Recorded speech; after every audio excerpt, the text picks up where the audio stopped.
So next paper is JEE Advanced 2017 paper 2 of chemistry. So 2017 paper 2 से start कर रहे हैं हम लोग.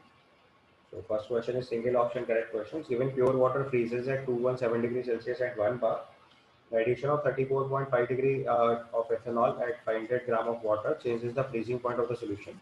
Use the freezing point depression constant of water at 2 Kelvin kg per mole. The figure shown below represents a plot of vapor pressure versus temperature. तो vapour pressure versus temperature मतलब एक तरीके से फेज डायग्राम बना के दिया गया. तो आप जानते हैं कि वाटर के लिए जो फेज डायग्राम का टाइप है वो या तो ऑप्शन बी से मैच करेगा या ऑप्शन सी से मैच करेगा. Option A and D R not possible, क्योंकि आपको पता है कि वाटर के केस में अगर एक नॉन वोलेटाइल सॉल्यूट ऐड करते हैं तो आपका lowering of vapour pressure observe होता है. ठीक है, तो जो वेपर प्रेशर है और वो टेम्परेचर के साथ वेपर प्रेशर जो है वो टेम्परेचर के साथ राइज करते हुए जाता है, तो उसका प्लॉट ए और डी रिजेक्ट हो जाएगा. प्लॉट केवल बी और सी में से ट्राई करना है हमें, राइट. अब प्लॉट बी और सी में से ट्राई करना है तो जो ऑप्शन गिवन है उससे एक बार बस सॉल्व करके देख लो कि आपका कितना जो फ्रीजिंग पॉइंट है वो डिप्रेस कर रहा है. हमारे फॉर्मूले के हिसाब से delta T F is equal to K F into M apply करो. के एफ आपको 2 दिया है, मोलालिटी निकालना है. So is 34.5 gram of ethanol. Ethanol का मॉलिक्यूलर मास लिखेंगे तो 46 इन 500 ग्राम ऑफ वाटर. ये आपकी मोलालिटी हो गई. इसको सिंप्लीफाई करेंगे तो ये सॉल्व होकर शायद 3 केल्विन आएगा. तो इससे आपका आंसर सी कंफर्म हो जाएगा. सो 3D पे अगर हमारे पास आ गया तो इसका आंसर हम लोग सी मार्क कर देंगे, क्योंकि यहाँ पे देखिए आप 270 से 273 तो 3 केल्विन का डिक्रीज है और यहाँ पे 2 केल्विन का डिप्रेशन फ्रीजिंग पॉइंट है. यहाँ पे डेल्टा टी एफ जो है वो 2 है और यहाँ डेल्टा टी एफ 3 है. इवन सॉल्व करने की भी ज़रूरत नहीं थी, क्योंकि आप जैसे ही कैलकुलेशन लिखोगे आपको देखते ही समझ आ जाएगा कि 2 तो नहीं आएगा, तो सीधे 3 वाला आंसर मार्क कर देना था. तो इस तरीके से आप थोड़ा टाइम सेव कर सकते थे. तो क्वेश्चन करते टाइम अगर आपको क्लू मिल जाए कि ऑप्शन अपने आप रिजेक्ट हो जा रहा है तो that advantage we have to take in the question paper. अगले क्वेश्चन में देखिए गिवन है the which of the following for the following cell which concentration of Z2+ is 10 times the concentration of copper 2+ in the expression of delta G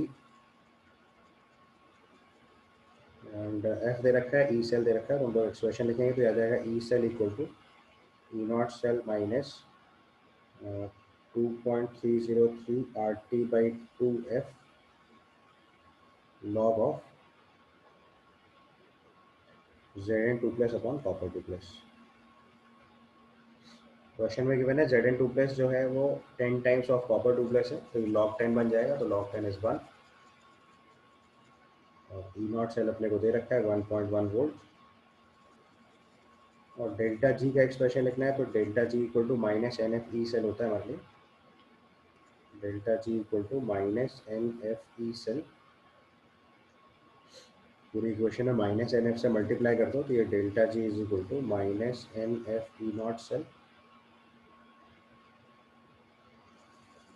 और N की value यहाँ पे 2 है तो वो भी सब्स्टिट्यूट कर लो तो minus 2F E not cell और ये प्लस हो जाएगा 2F कैंसिल हो जाएगा. 2.303 तो हटा देंगे. एल एन के फॉर्म में अगर लिखना है तो या एल एन क्या होता है लॉग सॉल्व हो गया तो 2.303 RT log 10 हो जाएगा.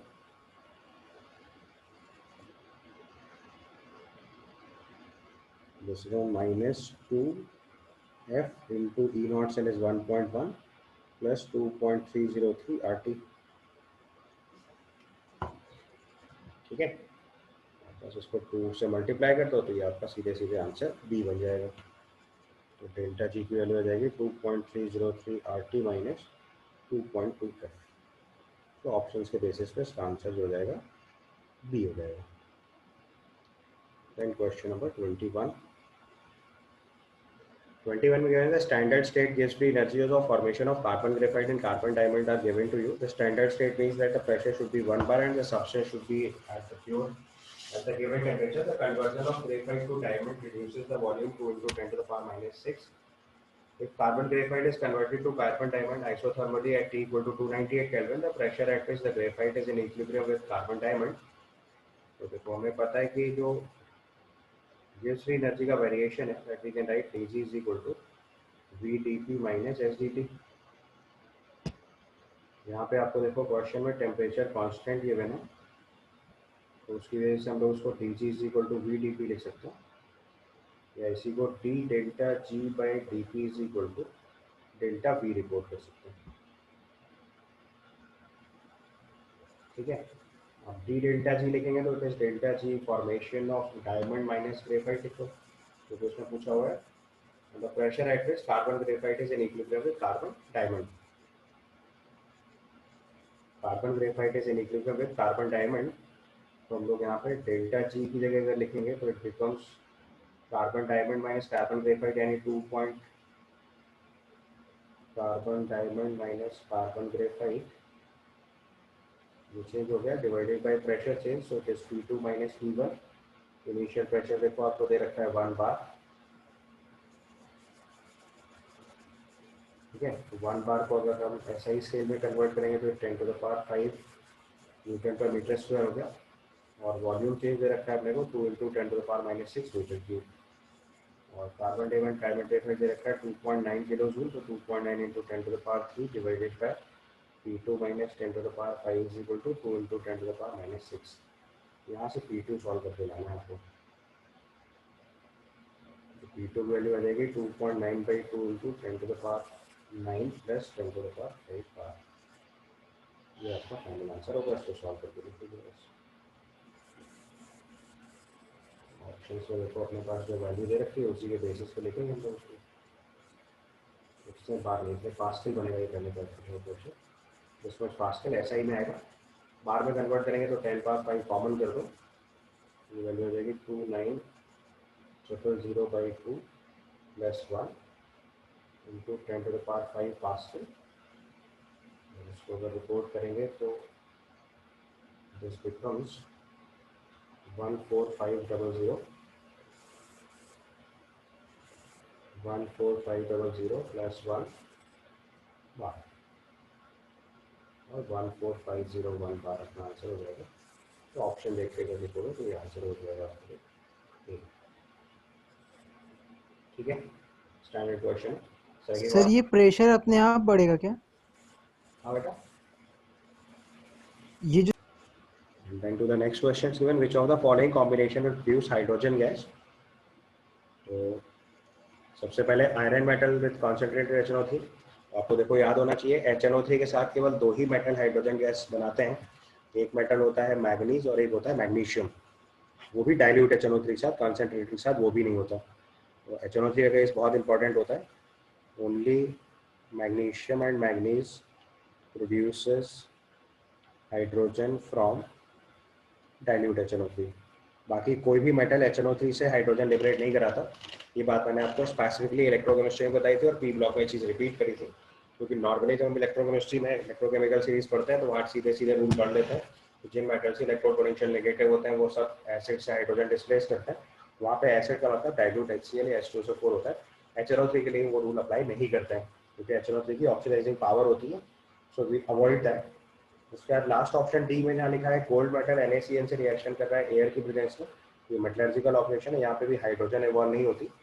गोल्ड की रिएक्शन अगर हम NaCN ऑक्सीजन के साथ कराते हैं तो it converts to a complex NaAuCN whole twice. ठीक है, तो गोल्ड का ऑक्सीडेशन हो जाता है और साथ में अगर OH माइनस फॉर्म क्रिएट होगा. यहाँ वाटर और लिखना पड़ता है अगर आप पूरी इक्वेशन बैलेंस करके लिखेंगे. बैलेंसिंग ऑफ रेडॉक्स रिएक्शन का केस है, अदरवाइज मेटलर्जी की डायरेक्ट रिएक्शन देख लीजिएगा. अब जो हाइड्रोजन डिस्प्लेस का केस है वो जिंक मेटल की NaOH के साथ रिएक्शन है. It will form Na2ZnO2 sodium zincate, और इसमें हाइड्रोजन गैस डिस्प्लेस होगी. उसका आंसर हम लोग सी मार्क कर देंगे. और ये क्वेश्चन सॉल्व करना बहुत आसान था, बट इसका कॉन्सेप्ट ठीक से सीख लो, फ्यूचरिस्टिक एंगल से इंपॉर्टेंट है. Then comes question number 23.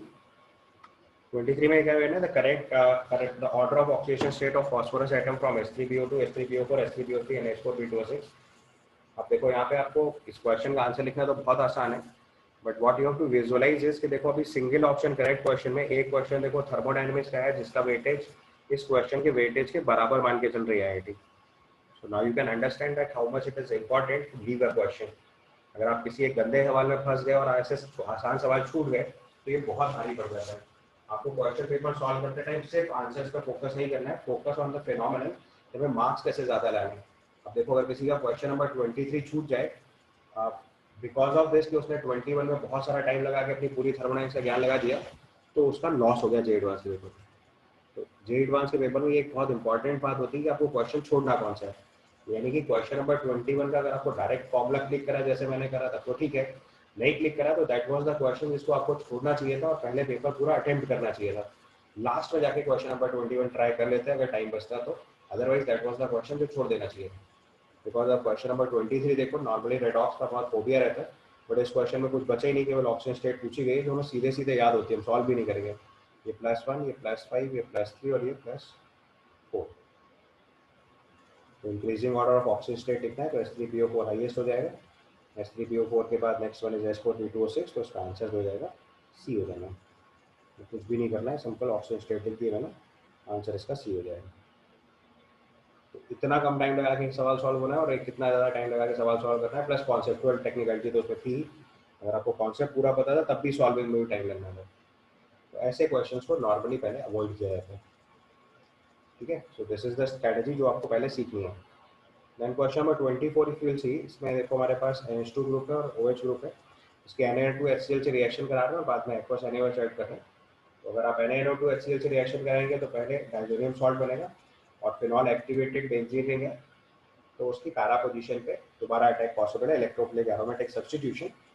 So for this question आपका आंसर मेरी समझ से सी बन जाएगा। आपको लिखना है पूरी रिएक्शन तो मैं लिखे देता हूँ, एक बार पूरी रिएक्शन लिखो। पहले स्टेप में डाइजोडाइजेशन होगा, क्योंकि एडजेसेंट में एक्टिवेटेड बेंजीन रिंग है तो इंट्रामोलिकुलर रिएक्शन पे इससे फेवर कर जाएगी। तो इस पर आपने NaNO2HCl ऐड किया, तो सबसे पहले आपने डाइजोनियम सॉल्ट क्रिएट किया, this is N double bond N+,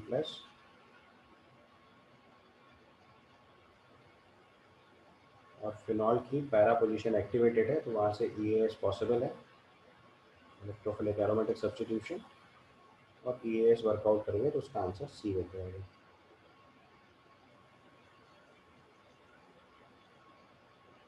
ठीक है, answer for this question is C. Organic reactions में जितने ज़्यादा कीवर्ड्स याद रखोगे, आपको पूरी सॉल्विंग मैकेनिज्म सब अच्छे से मालूम होनी चाहिए, दैट्स ट्रू।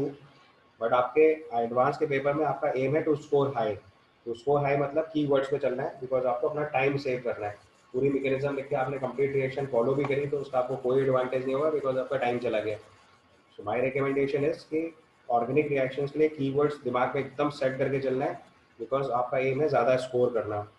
आपको सोल्यूशन नहीं लिखना है, आपको आंसर तक पहुंचना है।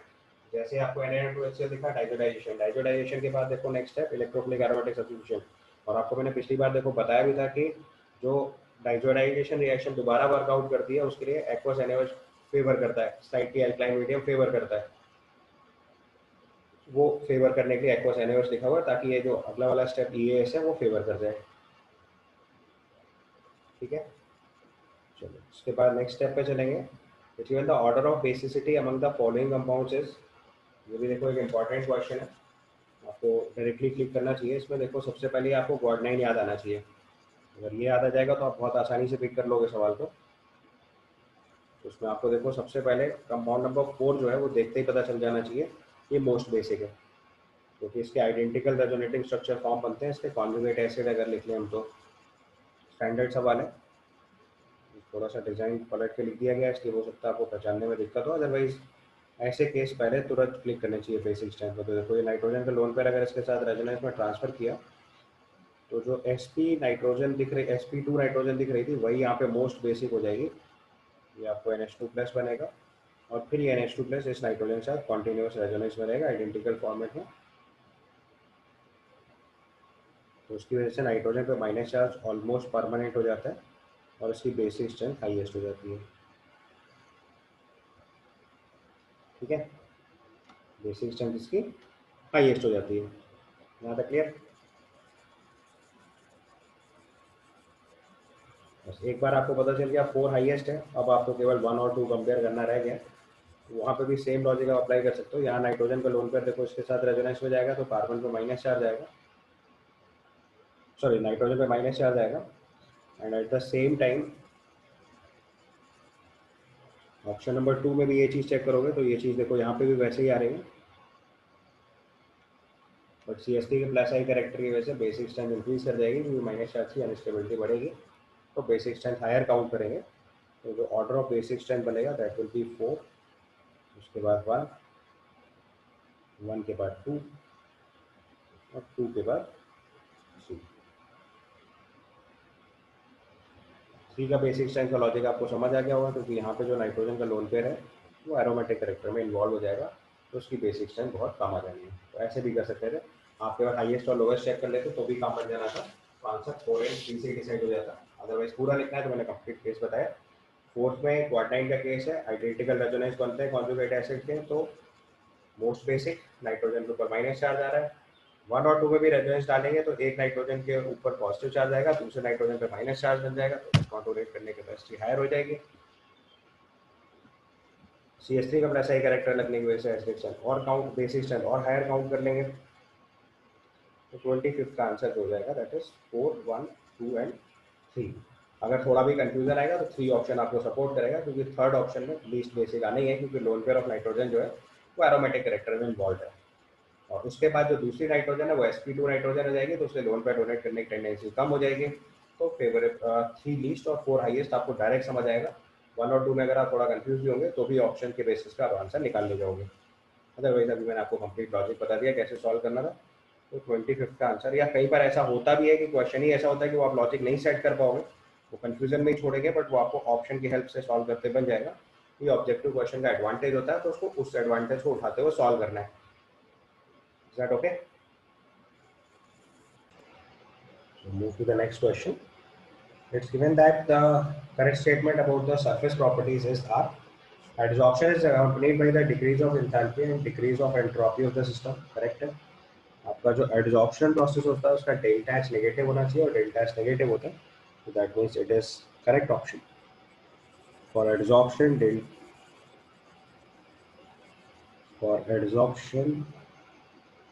Delta H negative and delta H negative होना कंपलसरी है। नेक्स्ट पॉइंट लिखना था, critical temperature of ethane and nitrogen are 563 and 126 kelvin respectively, the adsorption of ethane is more than that of nitrogen. ये भी सही है। तो gas easy to liquefy is easy to adsorb, gas easy to liquefy is easy to adsorb, और critical temperature जिसका ज़्यादा होगा that will be easy to liquefy. So critical temperature higher means gas easy to liquefy, and if easy to liquefy that means easy to adsorb. Easy to liquefy that is easy to adsorb. तो ethane का adsorption जो है आसान भी होगा और ज़्यादा भी हो जाएगा, so that is correct option. After that, given cloud is an emulsion type of collide in which the liquid is dispersed phase and gas is dispersed in medium. यहाँ से देखो दो फॉल्ट है, पहले तो क्लाउड इमल्शन नहीं होता, this is one fault. And अगर यहाँ से नहीं पिक कर पा रहे तो एक और चीज़ चेक कर सकते हैं कि अगर वो इमल्शन होगा तो इमल्शन का डिस्पर्स फेज गैस और इमल्शन का डिस्पर्स फेज लिक्विड और गैस नहीं हो सकता, दोनों लिक्विड होते हैं। For emulsion disperse phase and disperse medium both are liquid, so liquid is disperse phase and gas is disperse medium, तो ये भी इनकरेक्ट हो गया, क्योंकि हमें पता है कि जो इमल्शन होता है, emulsion is actually liquid in liquid colloidal solution. So liquid in liquid colloidal solution, इसका डिस्पर्स फेज और डिस्पर्जन मीडियम दोनों लिक्विड होता है। And last step is given, Brownian movement of colloidal particle does not depends on size and the particle but depends on the viscosity of the solution. ये vapour दिया हुआ है। Brownian movement में जितना छोटा पार्टिकल साइज होगा और जितनी कम विस्कोसिटी होगी उतना ज़्यादा होगा, so D is also incorrect. So Brownian movement fast होता है, Brownian मूवमेंट फास्ट, ये एक्चुअली मैं एनसीईआरटी की पूरी एग्जैक्ट लाइन कॉपी करेंगे। So Brownian movement fast for small size, viscosity जितनी कम होगी Brownian मूवमेंट उतना फास्ट होता है, और साइज इतना छोटा होता है Brownian उतना फास्ट होता है। तो इसका आंसर बनेगा हमारे ए एंड बी। तो correct answer for this question is A and B. Okay, NCERT को खोलेंगे तो Brownian मूवमेंट में एक्चुअली मैं पूरा स्टेटमेंट ये बने, Move to the next question. It's given for the reaction taking place in the container in equilibrium with surrounding. The effect of the temperature on the equilibrium constant K in terms of change in entropy is described by. So we can relate first of all delta G naught, delta H naught and delta S naught for this question.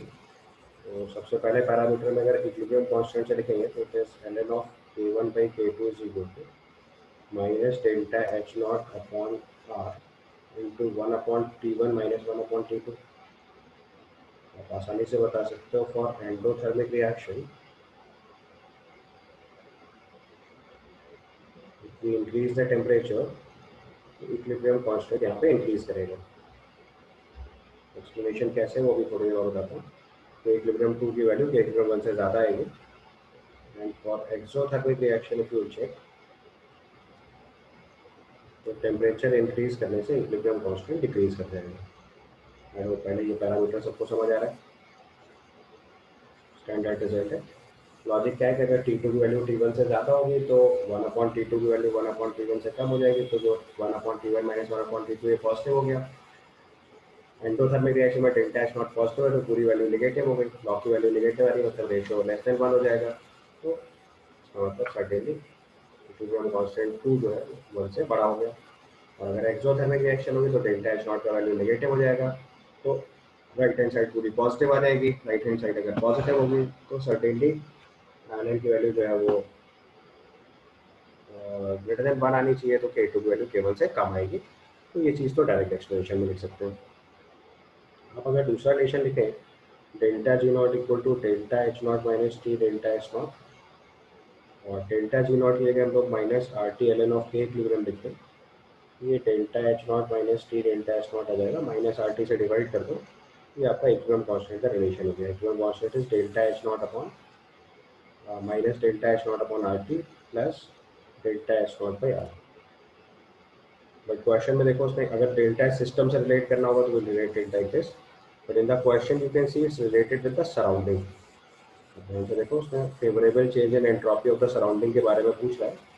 हर बार तो हमें surrounding से relate करना है. तो हमें पता है entropy of surrounding जो होती है that is minus delta H not by T. ठीक है. Minus delta H by T इससे रिलेट करना है हमको एंट्रोपी के अगेंस्ट. तो नाउ यू कैन इजीली सी कि अगर हमारे डेल्टा एच नॉट की वैल्यू पे फर्क देखना है तो उससे आप बता पाओगे कि एंट्रोपी राइज होगी डिक्रीज होगी. आप 1 बाय 1 चेक करो. सबसे पहले केस में देखो ऑप्शन लिखा है with the increase of temperature the value of के फॉर एक्सोथर्मिक रिएक्शन डिक्रीजेस. यहाँ तक ठीक है because the entropy change for the system is positive. तो देखो सबसे पहले इस वाले रिजल्ट से चेक कर रहे हैं हम लोग. तो सबसे पहले केस 1 चेक कर रहा हूँ. केस 1 में अगर हमारे पास एंडोथर्मिक रिएक्शन है तो एंडोथर्मिक रिएक्शन के लिए डेल्टा एच नॉट पॉजिटिव हो गया. अब अगर delta H not value positive होगी तो देखो this value is positive now. ये पूरी वैल्यू नेगेटिव हो गई. ठीक है. अब अगर आपको इस प्रोसेस की एंट्रोपी ये वैल्यू नेगेटिव हो गई और आप ध्यान से देखो हमारे पास हमें ये चीज़ क्लियरली पता है कि सॉरी मैं पहले ऑप्शन ए चेक कर रहा हूँ. ऑप्शन ए में देखो ये एक्सोथर्मिक रिएक्शन है. या चलो एंडोथर्मिक चेक कर लेता हूँ. पहले एक एक करके चेक करना है तो दोनों ही ऑप्शन चेक कर लो. सो ऑप्शन सी से चेक कर लेंगे. तो अगर हमारे पास एंडोथर्मिक रिएक्शन है डेल्टा एच नॉट पॉजिटिव तो डेल्टा एच नॉट पॉजिटिव के केस में इक्विलिब्रियम कांस्टेंट की जो वैल्यू है उसको अफेक्ट करना है. तो यू कैन सी कि ये वैल्यू हमारे लिए नेगेटिव हो चुकी है. तो अब अगर delta H not by R की वैल्यू जो है उसके ऊपर जो वैल्यू है उससे एल एन ऑफ के ऊपर डिपेंडेंसी आएगी. तो अगर हमें एंडोथर्मिक रिएक्शन का केस चेक कर रहे हैं मतलब ऑप्शन सी सबसे पहले चेक करा रहा हूँ मैं आपको. With the increase of temperature endothermic reaction increases. यहाँ तक तो सही है because entropy change for the system is negative. तो अब अगर इस केस में हम एंट्रोपी चेंज ऑफ सिस्टम भी नेगेटिव एज्यूम कर लें तो अगर ये वैल्यू भी नेगेटिव हो गई तो उसका मतलब पूरी वैल्यू ओवरऑल नेगेटिव हो गई. अब एल एन की वैल्यू अगर नेगेटिव होगी तो सर्टेनली के इक्विलिब्रियम क्या हो जाएगा लेस देन 1 हो जाएगा. और नेगेटिव डायरेक्शन में ये वैल्यू आपकी बढ़ रही है तो उसका मतलब इक्विलिब्रियम कांस्टेंट क्या होगा डिक्रीज कर जाएगा. यानी कि ये रिजल्ट पॉसिबल नहीं है. तो उसका मतलब यहाँ पे डेल्टा एच नॉट की वैल्यू पॉजिटिव बननी चाहिए थी सिग्निफिकेंटली ताकि L N of K equilibrium की वैल्यू पॉजिटिव बने और के इक्विलिब्रियम ग्रेटर देन 1 की तरफ चले. समझ आया. तो यानी दोनों अपोजिंग पैरामीटर हो गए. तो उसका मतलब ऑप्शन सी इसका रॉन्ग हो गया. ठीक है. दूसरा केस अगर चेक कर रहे हैं हम जिसमें रिएक्शन हमारी एक्सोथर्मिक है एक्सोथर्मिक रिएक्शन के लिए डेल्टा एच नॉट की वैल्यू नेगेटिव हो जाएगी, तो ये वाला जो ब्रैकेट है minus delta H not by R T, ये पॉजिटिव हो गया। अब आपको पता है कि एक्सोथर्मिक रिएक्शन में इक्विलिब्रियम कांस्टेंट डिक्रीज कर लेंगे, तो अब ये पॉजिटिव वैल्यू के साथ अगर हम यहाँ पे एंट्रोपी भी इंक्रीज कर देंगे, ऑप्शन ए चेक कर रहे हैं, तो entropy of the system is also positive, ये दोनों वैल्यूज पॉजिटिव हो गई, पॉजिटिव पॉजिटिव ऐड हो जाएगा तो वैल्यू इंक्रीज करेगी, वैल्यू इंक्रीज करेगी तो definitely log of equilibrium increase कर जाएगा, जो कि डिक्रीज करना चाहिए, तो ऑप्शन ए भी इनकरेक्ट हो गया। पहले दो ऑप्शन रिलेट हो गए आपको क्लियरली पता चल गया कि ऑप्शन ए और सी इसके इनकरेक्ट है, क्योंकि अगर एंट्रोपी ऑफ सिस्टम पॉजिटिव हुई और डेल्टा एच भी पॉजिटिव हुआ तो in that case that value becomes more negative, so that is not favourable. और दूसरा केस अगर हमारा प्रोसेस सॉरी एक्सोथर्मिक रिएक्शन में अगर डेल्टा एच नेगेटिव और डेल्टा एच पॉजिटिव है तो ओवरऑल वैल्यू बहुत पॉजिटिव हो जाएगी, तो कांस्टेंट बढ़ना चाहिए था जबकि रिजल्ट घटने वाला है, ये इनकरेक्ट हो गया। एंडोथर्मिक रिएक्शन में डेल्टा एच नॉट की वैल्यू पॉजिटिव है तो minus delta H not by R T value negative हुई, और अगर एंट्रोपी ऑफ द सिस्टम भी नेगेटिव हो गई तो ओवरऑल वैल्यू मोर नेगेटिव हो जाएगी, तो वैल्यू डिक्रीज करनी चाहिए थी, जो कि इंक्रीज आ रही है, तो ये भी पॉसिबल नहीं है।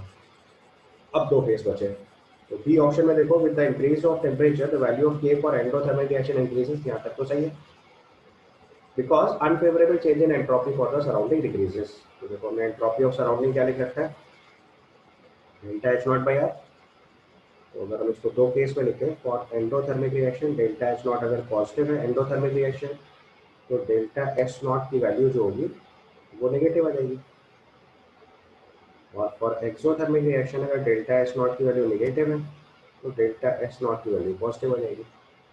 अब आप और ये सराउंडिंग के लिए लिख रहे हैं, ध्यान से लिखिएगा, दिस इज फॉर सराउंडिंग।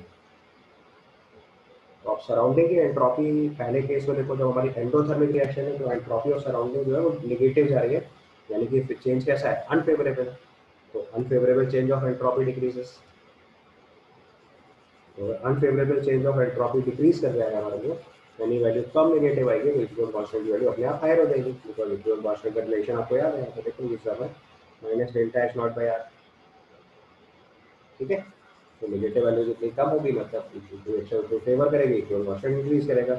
तो बस ये तो हमें क्लियरली पता है कि अनफेवरेबल चेंज बस डिसाइड करना है, ये तो क्लियर पता है कि एंडोथर्मिक रिएक्शन में इक्विलिब्रियम कांस्टेंट बढ़ना है और एक्सोथर्मिक में डिक्रीज होना है, ये तो हमने अलग तरीके से डिसाइड कर लिया।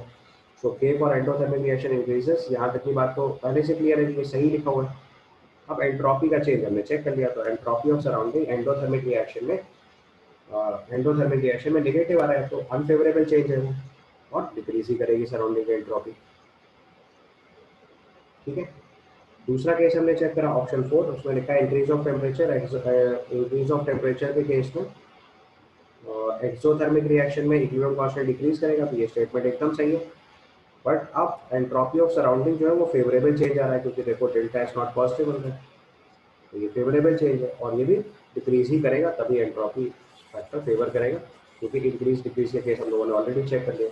सिस्टम के लिए पॉजिटिव, यहाँ पे एंट्रोपी चेंज ऑफ सिस्टम जो हमने लिखा था पॉजिटिव, मतलब वो एक्चुअली में नेगेटिव आना चाहिए था, तो एंट्रोपी तो सराउंडिंग की डिक्रीज ही करानी है, तभी सिस्टम की इंक्रीज करेगी, बट फेवरेबल चेंज और अनफेवरेबल चेंज हमने यहाँ से डिसाइड कर लिया, तो डेल्टा एच नॉट की वैल्यू सराउंडिंग के लिए पॉजिटिव आ रही है एक्सोथर्मिक में, तो ये फेवरेबल चेंज है, और एंडोथर्मिक रिएक्शन में नेगेटिव आ रही है, तो अनफेवरेबल चेंज है।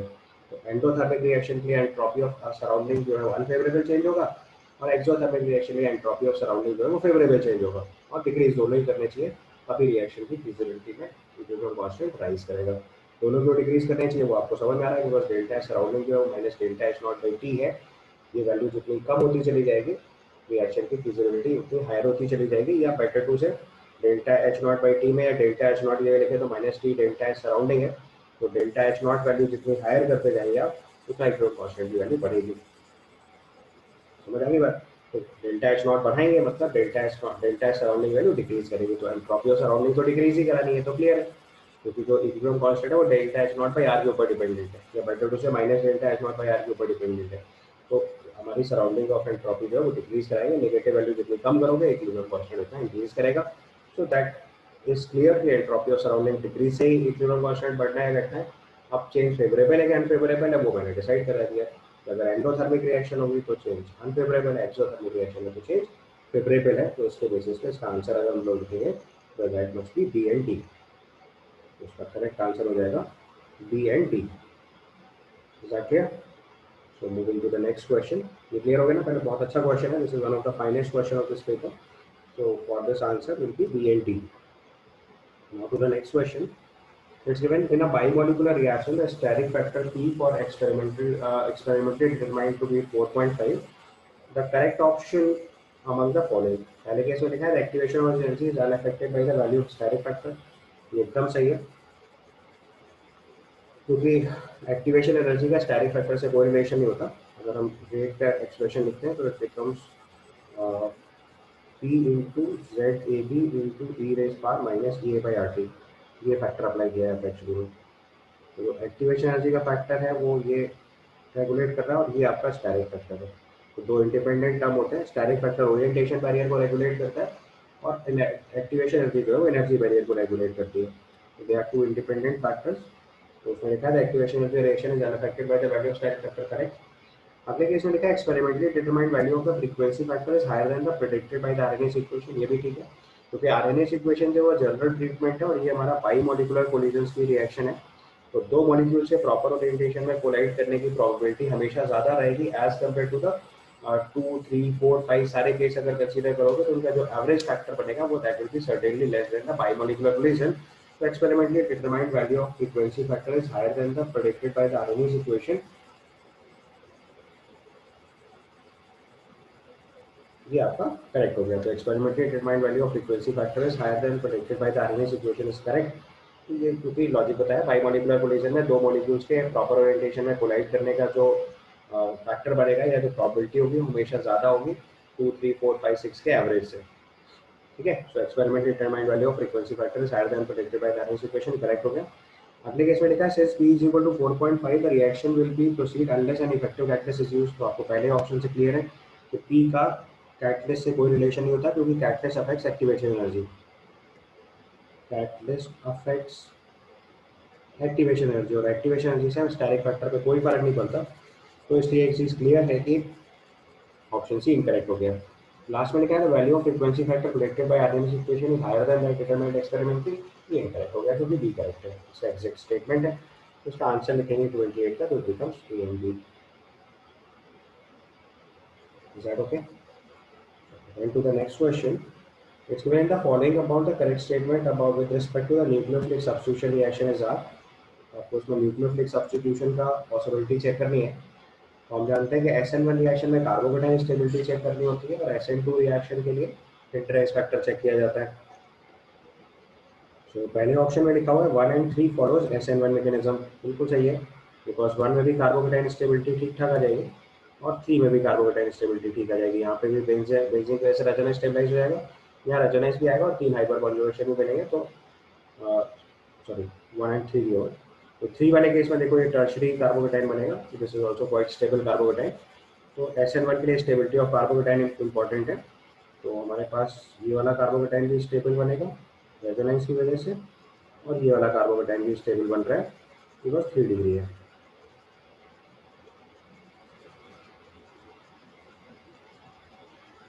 तो ये वाला कार्बोकेटाइन भी स्टेबल होगा, तो ऑप्शन ए करेक्ट हो जाएगा क्योंकि मोर स्टेबल कार्बोकेटाइन है दोनों। तो बोथ फेवर्स SN1 रिएक्शन, तो उसका ऑप्शन ए करेक्ट हो गया। ऑप्शन बी में लिखा है 1 and 2 फॉलो SN2 मैकेनिज्म, ये भी ठीक है बिकॉज 1 में बेंजीन की वजह से Br का लिवेबिलिटी कैरेक्टर अच्छा है और हिंड्रेंस फैक्टर बहुत इंपॉर्टेंट बहुत ज़्यादा नहीं है दोनों ही केस में बिकॉज पोजीशन नंबर इस पर अटैक करना है तो एक सब्स्टिट्यूएंट है बाकी दोनों H है। तो hindrance is low at 1 and 2, दोनों Br है, अच्छे लिविंग ग्रुप है, हिंड्रेंस लो है, तो SN2 फेवर होगा। उसने ऐसा नहीं लिखा कि SN1 नहीं हो सकता, SN2 is possible, correct. Option C में लिखा compound 4 undergoes inversion of configuration. अभी देखो बहुत ही वेग स्टेटमेंट है, इन्वर्जन ऑफ कॉन्फिगरेशन का केस में लिखा हुआ है। तो आप देखो इसने कहीं नहीं लिखा कि रिटेंशन ही हो रहा है या इन्वर्जन या केवल इन्वर्जन की बात हो रही है। तो ऑप्शन 4 अगर आप ध्यान से देखोगे तो उसमें SN1 रिएक्शन भी पॉसिबल है और SN2 रिएक्शन भी पॉसिबल है। You can take both the cases possible. तो SN2 होगा तो इन्वर्जन होगा ही होगा और SN1 होता है तो भी इन्वर्जन तो होता ही है अलॉन्ग विद रिटेंशन। तो ऑप्शन 4 को भी हम लोग करेक्ट बोल देंगे। तो कंपाउंड 4 अंडरगोज इन्वर्जन कॉन्फिगरेशन, ये स्टेटमेंट सही है। इसमें कहीं भी ये नहीं लिखा कि ओनली इन्वर्जन टेक्स प्लेस या रिटेंशन टेक्स प्लेस, इन्वर्जन की बात कर रहे हैं। सो दैट इज पॉसिबल क्योंकि 4 पे SN2 पॉसिबल है और अगर SN1 भी लोगे तो उसमें रिटेंशन प्लस इन्वर्जन होगा। तो 4 के केस में इन्वर्जन पॉसिबल है SN2 से और SN1 से होगा तो इन्वर्जन प्लस रिटेंशन दोनों पॉसिबल होंगे। अगले केस में लिखा order of reactivity of 1, 3 and 4 is 4, 1 and 3। तो अगर हम ऑर्डर ऑफ रिएक्टिविटी चेक करेंगे तो आप देखो उसने क्लियरली मेंशन नहीं करा है with respect to SN1 check करो या with respect to SN2 check करो, इसलिए आईटी ने इसका आंसर ABC के साथ ABCD करेक्ट भी माना था। पहले मैं इसका आंसर लिख देता हूँ आपको, फिर आपको आगे की बात समझा देता हूँ। उसका आंसर ABC तो कंफर्म करेक्ट समझ में आ रहा है। आईटी ने इसका एक और आंसर करेक्ट किया था, अगर ABCD चेक करेंगे तो वो भी करेक्ट लिख देंगे। कैसे अभी आपको समझाता हूँ। ऑप्शन डी के केस में अगर हम चेक करें तो that is actually 2 degree position. अब यहाँ पे एक एच और है, तो इस एक एच होने की वजह से उतनी हिंड्रेंस नहीं काउंट करेंगे, तो यहाँ पे आप SN2 भी बना सकते हैं और SN1 भी करा सकते हैं, तो उसका न्यूक्लियोफिलिक सब्स्टिट्यूशन बहुत हायर होगा। ऑप्शन नंबर 1 चेक करेंगे तो वहाँ पे भी सेम लॉजिक है। ऑप्शन नंबर 1 पे SN1 SN2 दोनों का फेवरेबल रेट है, तो न्यूक्लियोफिलिक सब्स्टिट्यूशन का रेट हायर काउंट करेंगे। और पोजीशन नंबर 2 जो है वहाँ कार्बोकेटाइन की स्टेबिलिटी डिक्रीज कर रही है, इस वजह से SN1 के चांसेस कम होगा। SN2 के चांस भी फेयरली गुड है जितना 1 के लिए, तो रिएक्टिविटी ऑर्डर अगर 2 के लिए करेंगे तो डाउन होगा, बट 2 कंपेयर ही नहीं करना है, ऑप्शन 3 चेक करना है। 3 के केस में देखो हिंड्रेंस बहुत ज़्यादा है, तो SN2 के चांस अपने आप कम होगा। SN2 is least possible in third. SN1 possible है और SN1 का रेट SN2 के रिस्पेक्ट में कम होता है क्योंकि 2 स्टेप में रिएक्शन जाएगी। तो अगर रिएक्टिविटी ऑर्डर चेक करेंगे तो इट इज 4, 1 एंड 3। बट इसमें चूंकि ये चीज़ मेंशन नहीं करेगी किस रिएक्शन रेट से कंपेयर करना था, इसलिए ऑप्शन डी को अगर किसी ने नहीं भी मार्क करा था तो उसको करेक्ट कर लिया गया था। अदरवाइज का आंसर 4 करेक्ट लिख सकते हैं, क्योंकि आपको ऑर्डर ऑफ रिएक्टिविटी पूछा है तो will compare order of nucleophilic substitution. और order of nucleophilic substitution check करेंगे तो मैंने आपको सिखाया हुआ था कि रेट ऑफ न्यूक्लियोफिलिक सब्स्टिट्यूशन जब लिखा जाता है तो दोनों केस में लिखते हैं। So rate of nucleophilic substitution अगर हम लोग लिखते हैं, क्योंकि यहाँ पे जो न्यूक्लियोफाइल है वो गिवन नहीं है तो हम लोग वो चीज़ नहीं बता सकते, तो उसको अगर रेट लिखेंगे तो it is K1 times RX, ये SN1 का रेट होता है, plus K2 times RX into nucleophile, ये आपका SN2 का रेट होगा। दोनों का जो कॉम्बिनेशन होता है that is rate of nucleophilic substitution reaction. अब चूंकि न्यूक्लियोफाइल की कॉन्सेंट्रेशन, न्यूक्लियोफाइल की स्ट्रेंथ, वो सारे फैक्टर्स नहीं गिवन है, यू कैन से कि हम नहीं डिसाइड कर पाएंगे, बट अगर टेक्निकली थोड़ा सोचा जाए तो ऑप्शन नंबर 3 पे केवल SN1 फेवर करेगा, 2 तो बिल्कुल निग्लिजिबल हो जाएगा, और SN1 का रेट SN2 से नीचे ही रहता है तो वो हटा सकते हैं वहाँ से। ऑप्शन नंबर 4 और 1 में दोनों रिएक्शन रेट पॉसिबल है, SN1 भी और SN2 भी। ठीक है, 4 के केस में कार्बोडाइल स्टेबिलिटी भी अच्छी है, हिंड्रेंस है, तो SN2 का रेट कम होगा, SN1 बढ़ेगा। 1 के केस में SN2 भी ठीक ठाक होगा और SN1 भी ठीक ठाक होगा, तो 2 और 4 और 2 के केस में एक्सैक्ट कंपैरिजन नहीं कर सकते, बट अगर लॉजिकली लिखें तो 4, 1, 3 फेवरेबल हो रहा है, क्योंकि 4 पे SN2 का रेट भी सिग्निफिकेंटली गुड आएगा, बिकॉज वीयर का लिवेबिलिटी करेक्टर अच्छा है यहाँ पे। सो SN2 रेट और SN1 रेट दोनों ही कंसीडर करेंगे तो 4 के केस में ज़्यादा फेवर कर रहे हैं। We can write answer D, but अगर हम न्यूक्लियोफाइल की कॉन्सेंट्रेशन, सॉल्वेंट और बाकी फैक्टर्स को भी कंसीडर करें तो we can leave option D. उसका आंसर ABC या फिर ABCD लिखा जा सकता था। ठीक है, now to the next question. It's given AlCH3 whole thrice has the 3 center 2 electron bond in diameric structure। तो ये आपका ऑप्शन अगर बना हुआ स्ट्रक्चर तो 3 सेंटर 2 इलेक्ट्रॉन बॉन्ड इसमें बन जाएगा, बिकॉज AlCH3 के केस में कार्बन के पास एक सिंगल इलेक्ट्रॉन है and it does not have lone pair of electron. तो जब लोन पेयर ऑफ इलेक्ट्रॉन नहीं होता है तो 3 सेंटर 2 इलेक्ट्रॉन बॉन्ड बनता है, और अगर लोन पेयर ऑफ इलेक्ट्रॉन मिल जाता है तो 3 सेंटर 4 इलेक्ट्रॉन बॉन्ड बनाते हैं। तो ये देखो, एक 3 सेंटर 2 इलेक्ट्रॉन बॉन्ड इधर से बनेगा और एक 3 सेंटर 2 इलेक्ट्रॉन बॉन्ड इधर से बनेगा। So it contains 2 3 center 2 electron bond in its dimeric structure। Next case में लिखा है BH3 has the 3 center 2 electron bond in its dimeric structure। तो BH3 का डायमेरिक फॉर्म B2H6 होगा, तो ये भी मैच करेगा। B2H6 में हम लोग पहले से जानते हैं 3 center 2 electron bond होगा, तो सबसे स्टैंडर्ड एग्जांपल है 3 center 2 electron bond का। तो this will have 3 center 2 electron bond, ये भी आंसर सही हो गया। Next is given AlCl3 has 3 center 2 electron bond in its dimeric structure। ये गलत हो गया, बिकॉज AlCl3 का डायमेरिक फॉर्म लिखेंगे Al2Cl6, तो उसमें 3 सेंटर 4 इलेक्ट्रॉन बॉन्ड होगा। This contains 3 centre 4 electron bond. आपको पढ़ाते टाइम एक्जैक्टली यही कंपैरिजन सिखाया हुआ मैंने। यहाँ पे जो बॉन्ड आएगा that is 3 centre 4 electron bond, it does not have 3 centre 2 electron bond. In the last case it given the Lewis acidity of BCl3 is greater than that of ACl3, ये भी ठीक हो गया, बिकॉज अगर हम BCl3 और AlCl3 compare करेंगे तो देखो दोनों के पास इलेक्ट्रॉन तो एक्चुअली में 6 है, तो दोनों इलेक्ट्रॉन डेफिशिएंट काउंट करेंगे, दोनों इलेक्ट्रॉन डेफिशिएंट काउंट करेंगे, ठीक है। एंड बोरॉन का साइज अगर हम देखेंगे तो इट इज स्मॉलर, तो यहाँ पे इलेक्ट्रॉन डेफिशिएंसी जो है वो 2p ऑर्बिटल में है, तो उसकी Lewis acidic character higher consider करेंगे, क्योंकि जब उसको कोई भी लुईस बेस अपना लोन पेयर डोनेट करेगा तो जो बॉन्ड बनेगा वो स्ट्रॉन्ग बनेगा, bond will be stronger due to 2p orbital, तो Lewis acid strength higher count करेंगे, क्योंकि इलेक्ट्रॉन पेयर एक्सेप्ट करने की टेंडेंसी ज़्यादा हो जाएगी। Lewis acidic strength higher for PCl3। Aluminium के केस में 3p ऑर्बिटल बॉन्ड होगा, तो जो बॉन्ड फॉर्मेशन होगा लुईस बेस के साथ उतना स्ट्रेंथन नहीं बनेगा, तो Lewis acidity of BCl3 is greater than AlCl3 is correct, तो उसका आंसर लिखेंगे ABD। So answer for this question is A, B and D. Clear? Then to the next case, it's given the option of the only amphoteric oxides. तो इस case में amphoteric oxides compare check करने हैं केवल। तो सबसे पहले case में देखो तो क्रोमियम, बेरिलियम, टिन और SnO2 दे रखे हैं, सब एम्फोटेरिक ऑक्साइड्स है। उसके बाद Cr2O3, CrO, SnO और PbO अगर देख रहे हैं हम लोग, तो उसमें देखो PbO का जो है मेटेलिक करेक्टर आने लगेगा, ठीक है, और जो CrO है वो बेसिक ऑक्साइड होता है। हम CrO का करेक्टर लिखेंगे तो this is basic oxide. Lower oxygen state अगर होती है डी ब्लॉक एलिमेंट्स के लिए तो वो बेसिक करेक्टर होते हैं, और हायर ऑक्सीजन स्टेट के इसमें एसिडिक करेक्टर होता है। और अगर इन बिटवीन ऑक्सीजन स्टेट्स होती है तो एम्फोटेरिक करेक्टर आता है। तो Cr2O3 में जो हम लिखेंगे Cr2O3 उसका एम्फोटेरिक करेक्टर लिख सकते हैं, ठीक है। उसके बाद ऑप्शन सी अगर चेक करेंगे तो इसमें NO देखो जो है वो N2O और NO दो जो है वो न्यूट्रल ऑक्साइड होते हैं। आपको न्यूट्रल ऑक्साइड्स अलग से बताए हुए, तो अगर न्यूट्रल ऑक्साइड्स देखेंगे तो 4 होते हैं, N2O, NO, CO and water. तो यहाँ पे ध्यान से देखोगे तो जो NO है ये आपका न्यूट्रल ऑक्साइड है,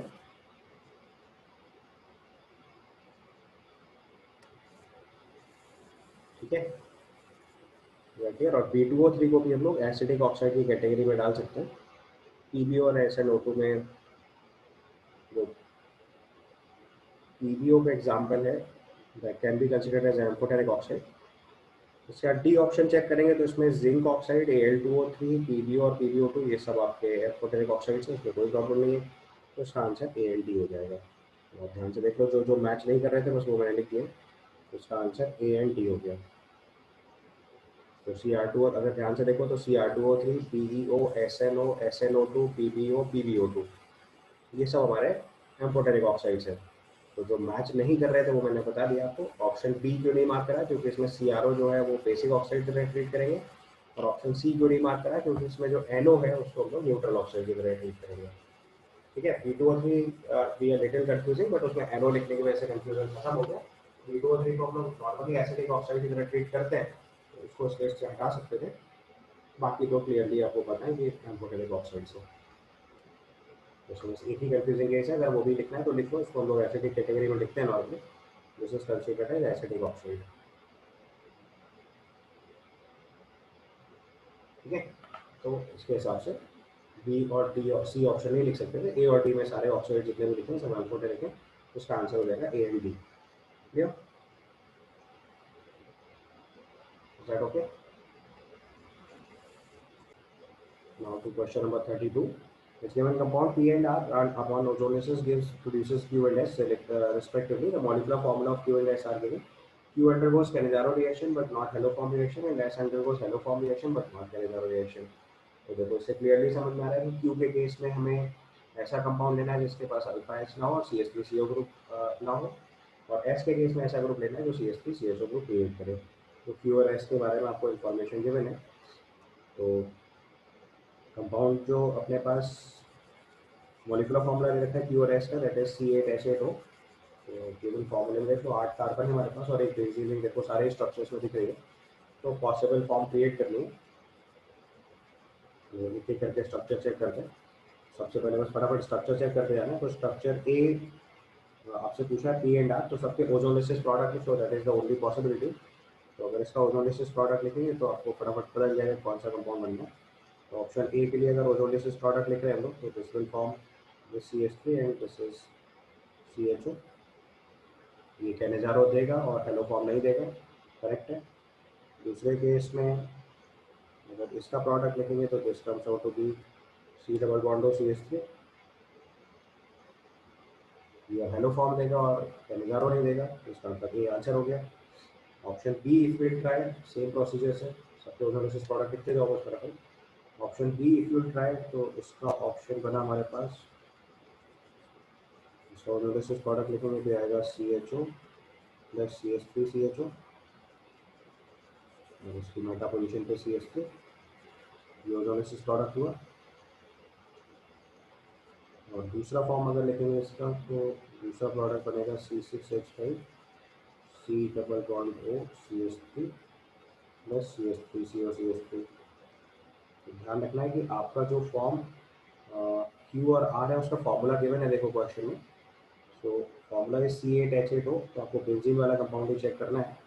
so this is Q in this case, this is S in this case, here this is Q, this is S।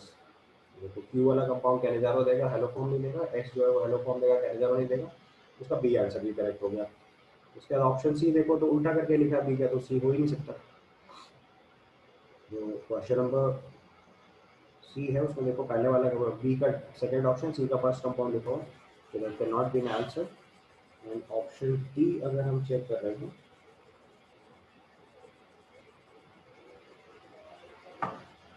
Option D if you सी,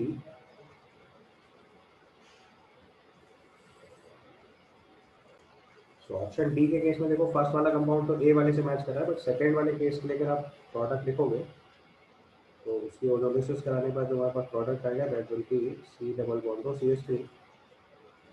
तो देखो ये हेलो फॉर्म तो परफॉर्म करेगा, बट इसकी एक प्रॉब्लम है कि फॉर्मूला नहीं मैच कर रहा है। देखो you check with the formula, तो 8 कार्बन होने चाहिए थे, 1 2 और 6 कार्बन ये और एक ये 9 कार्बन।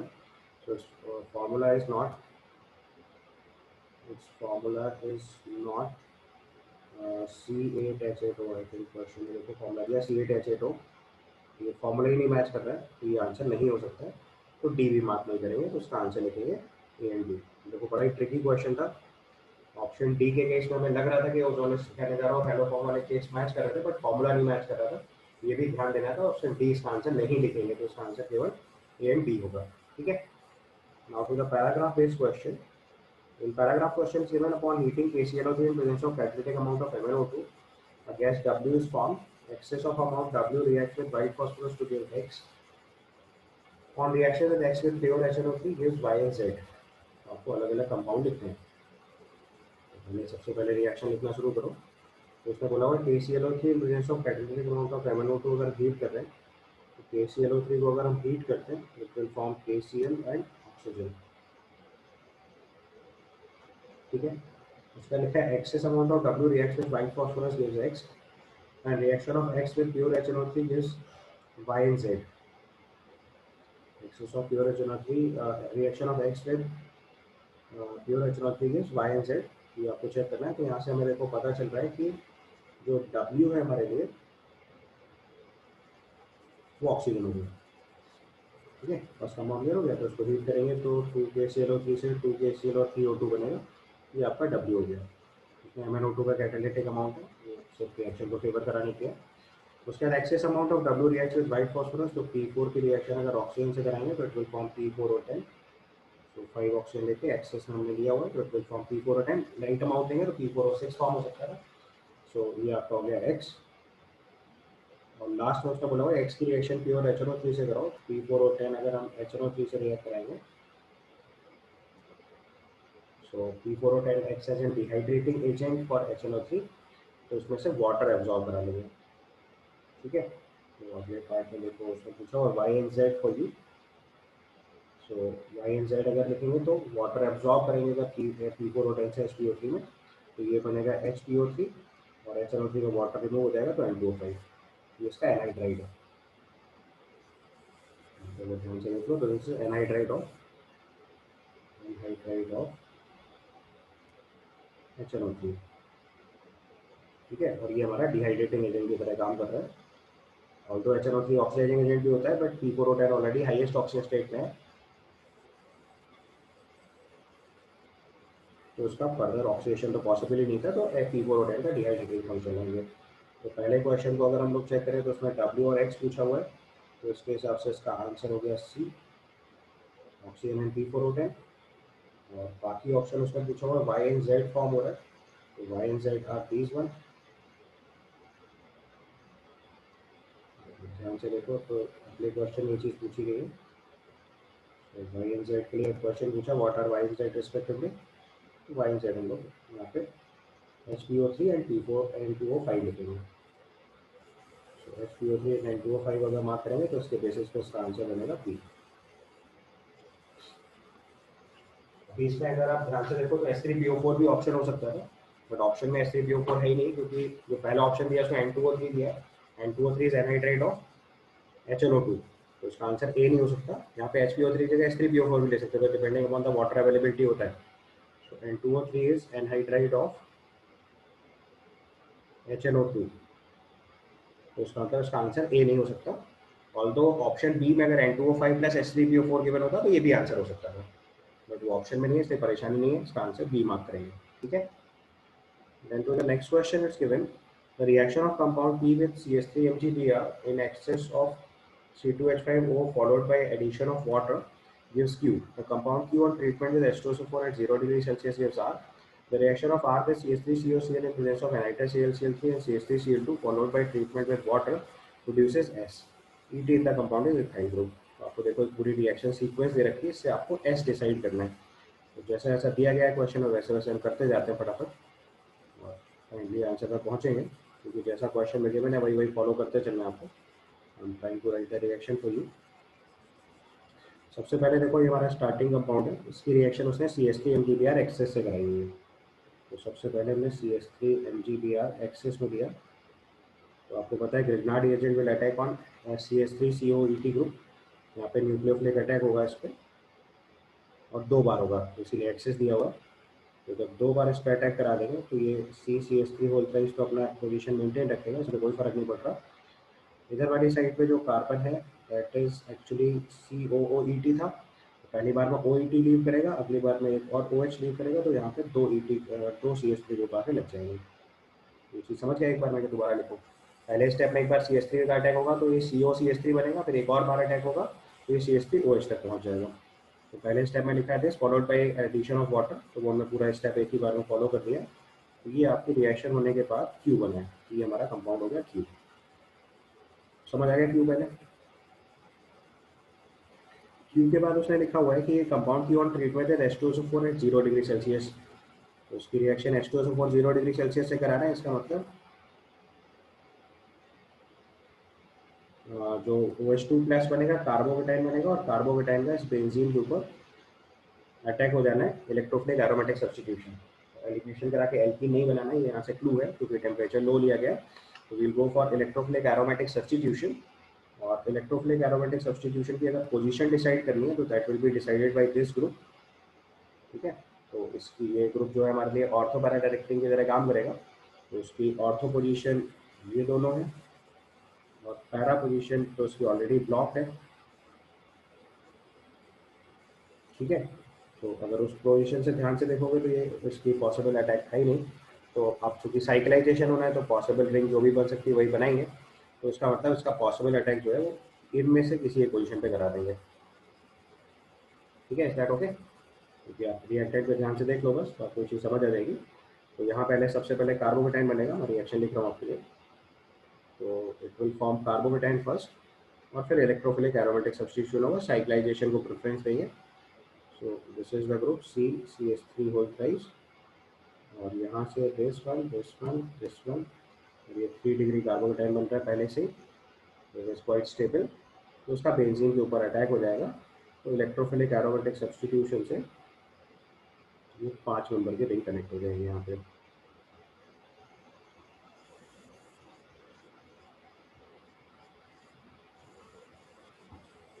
ठीक है। ओके, यहाँ तक समझ गए। तो 0 डिग्री सेल्सियस पे रिएक्शन कराने के बाद ये आपका कंपाउंड बन गया R। उसका लिखा R on reaction with CH3COCl in presence of anhydrous AlCl3 and CH3COCl। तो उसके बाद इसका स्ट्रक्चर इलेक्ट्रोफिलिक एरोमेटिक सब्स्टिट्यूशन करा रहे हैं। तो अब इसकी रिएक्शन करा रहे हैं CH3COCl एनहाइड्रस AlCl3 से। तो CH3CO प्लस इलेक्ट्रोफाइल की तरह अटैक करेगा। अब इलेक्ट्रोफिलिक एरोमेटिक सब्स्टिट्यूशन के लिए देखो एक ग्रुप ये है हमारे पास और एक ग्रुप इसमें ये देखो कनेक्टेड है और एक ग्रुप ये कनेक्टेड है, 3 ग्रुप कनेक्टेड है।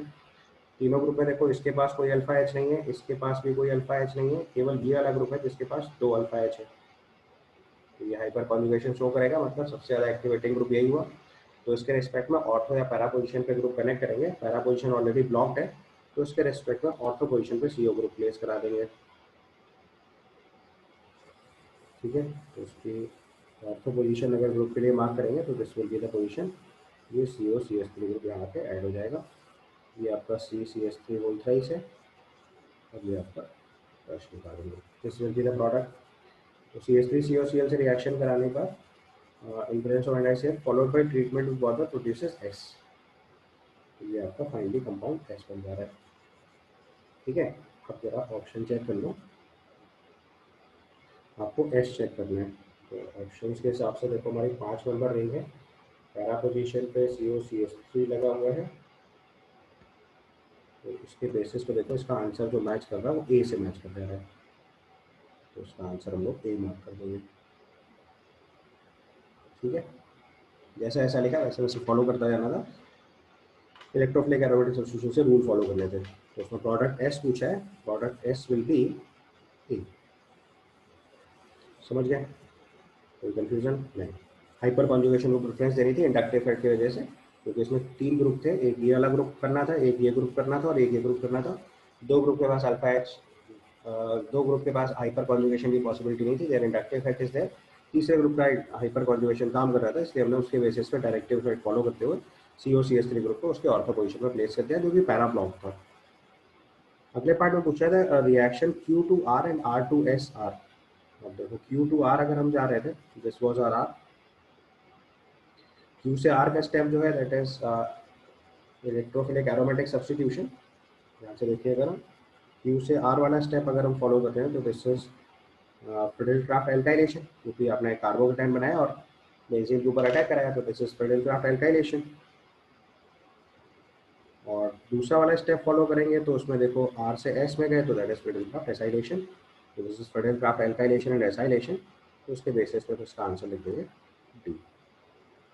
समझ में आ गया, कार्बोकेटाइन बना के बेंजीन के ऊपर अटैक कराया तो फ्रीडेल-क्राफ्ट एल्काइलेशन, और COCl ग्रुप से COCH3 ग्रुप से अटैक कराया तो एसाइलेशन। तो this is alkylation and acylation. ठीक है, ऑप्शन ए में लिखा है डिहाइड्रेशन, तो उसमें ऑल्दो वाटर एलिमिनेट हुआ है बट वो इनडायरेक्ट स्टेप से एलिमिनेट हुआ है, क्योंकि एलिमिनेशन नहीं हुआ है। अगर वाटर एलिमिनेट करा देते इसी ग्रुप में तो उसको डिहाइड्रेशन बोल देते हैं। That means not considering elimination, this electrophilic aromatic substitution elimination नहीं हुआ। तो अगर इसी रिएक्शन में हम इसका ये प्रोडक्ट लिख देते, देखो एक बार ध्यान से, मैं इसको आपको समझा दे रहा हूँ चीज़। तो अगर हम इस रिएक्शन में इसका प्रोडक्ट ये लिखते हैं तो शायद इसको हम लोग डिहाइड्रेशन लिख सकते हैं। जस्ट चेक वंस, ये अपने पास रिएक्टेंट था, ये कार्बोकेटाइन था।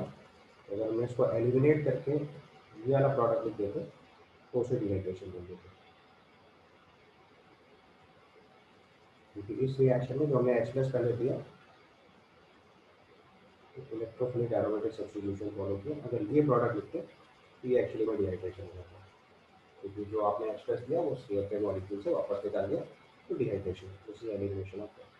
तो इसका अप्रोप्रिएट आंसर फ्रीडेल-क्राफ्ट एल्काइलेशन या फ्रीडेल-क्राफ्ट एसाइलेशन था। तो we must write this answer as D। Clear? So this completes your figure.